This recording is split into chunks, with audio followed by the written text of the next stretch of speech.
शीर्षक मल्लिकार्जुन की दिव्य प्रतिध्वनियां। भाग 1। पवित्र शुरुआत। दिव्य विरासत। सूर्योदय श्रीशैलम पर हुआ, जिसने दक्कन पठार की हरी भरी हरियाली के बीच बसे प्राचीन शहर पर सुनहरी चमक बिखेरी। मल्लिकार्जुन मंदिर की ऊंची ऊंची मीनारें सुबह की रोशनी में चमक रही थी, जो दिव्य उपस्थिति और आध्यात्मिक शांति का प्रतीक है। गहरी जिज्ञासा रखने वाला एक युवा विद्वान विक्रम श्रीशैलम पहुंचा। उसका दिल उत्साह से भरा हुआ था।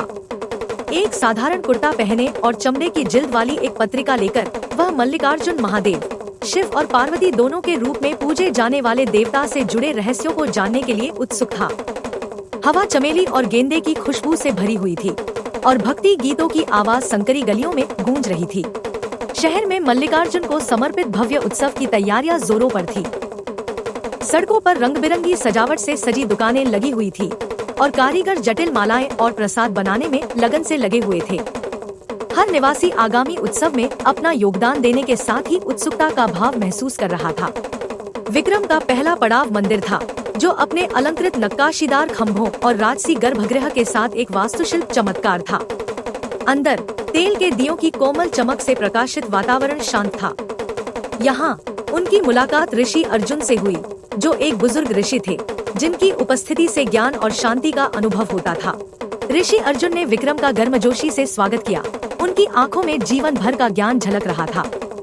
जब वे मंदिर के शांत गलियारों से गुजरे, तो विक्रम ने मल्लिकार्जुन महादेव के बारे में जानने की अपनी इच्छा साझा की। ऋषि की आंखों में मनोरंजन और स्वीकृति का मिश्रण चमक रहा था। मल्लिकार्जुन, ऋषि अर्जुन ने सोचा, एक गहन महत्व का देवता जो ईश्वर के उग्र और दयालु दोनों पहलुओं को दर्शाता है। यह त्योहार किंवदंतियों में निहित भव्यता का एक छोटा सा प्रतिबिंब है। जब दोनों ने देवता के बारे में चर्चा की, तो विक्रम को श्रीशैलम की आध्यात्मिक विरासत से गहरा जुड़ाव महसूस हुआ। उत्सव की जोरदार तैयारियों और ऋषि अर्जुन के ज्ञानवर्धक किस्सों ने मंदिर के प्राचीन रहस्यों को उजागर करने की उनकी उत्सुकता को और बढ़ा दिया। भाग 2। भविष्यवाणी। शाम ढल चुकी थी और मंदिर के आसपास के क्षेत्र में असंख्य दीपों की रोशनी थी, जो दीवारों पर टिमटिमाती हुई परछाइयां डाल रहे थे। ऋषि अर्जुन और विक्रम मंदिर के पवित्र प्रांगण में बैठे थे, जहां वातावरण धूप बत्ती की सुगंध और शाम की प्रार्थना की आवाज से भरा हुआ था। ऋषि अर्जुन ने एक प्राचीन भविष्यवाणी सुनाना शुरू किया, जो पीढ़ियों से चली आ रही थी। जब उन्होंने एक खगोलीय घटना के बारे में बताया जो ब्रह्मांडीय अशांति लाएगी, तो उनकी आवाज में एक गंभीर स्वर आ गया। भविष्यवाणी में मल्लिकार्जुन के राज्य के भीतर दिव्य संतुलन को बाधित करने के लिए तैयार एक छिपे हुए खतरे के उभरने का विवरण दिया गया था।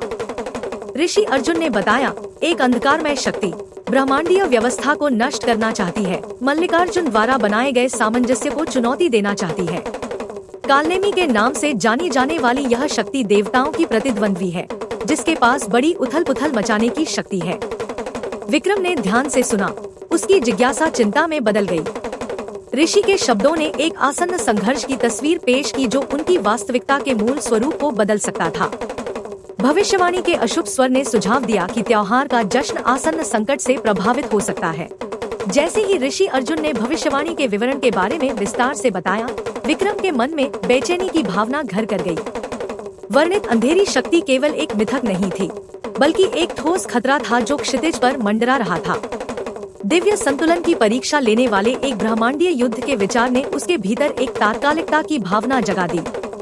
भाग 3। पवित्र अनुष्ठान।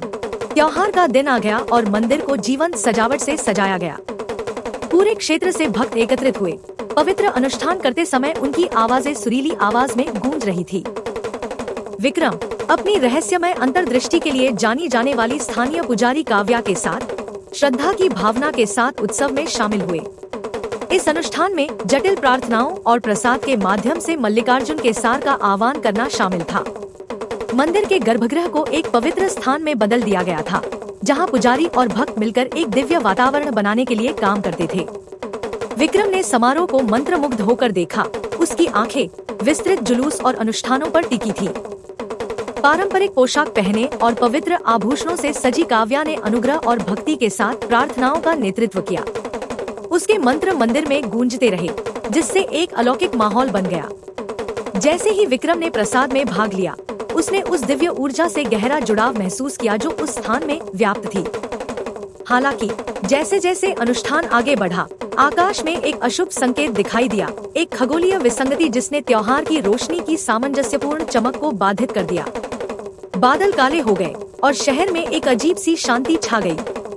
वातावरण में अचानक बदलाव परेशान करने वाला था, जो भविष्यवाणी के पूरा होने और अंधेरे बल के जागने का संकेत दे रहा था।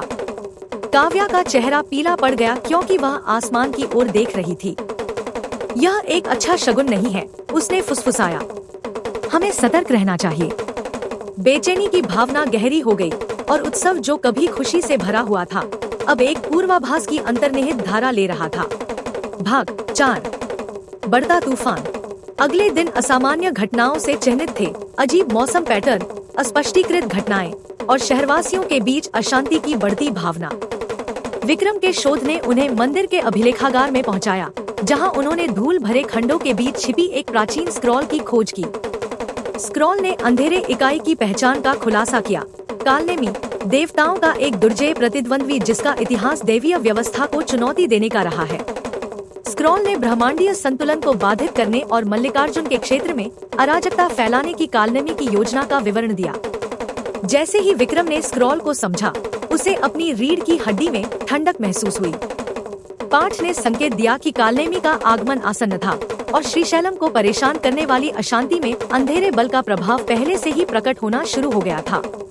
विक्रम ने अपनी खोज काव्या और ऋषि अर्जुन के साथ साझा की, जिन्होंने बढ़ती चिंता के साथ सुना। स्क्रॉल के रहस्योद्घाटन ने तनाव को बढ़ा दिया और आसन्न खतरे को संबोधित करने की तात्कालिकता और अधिक दबावपूर्ण हो गई। भाग 5। व्यवधान। श्रीशैलम का माहौल लगातार भयावह होता जा रहा था।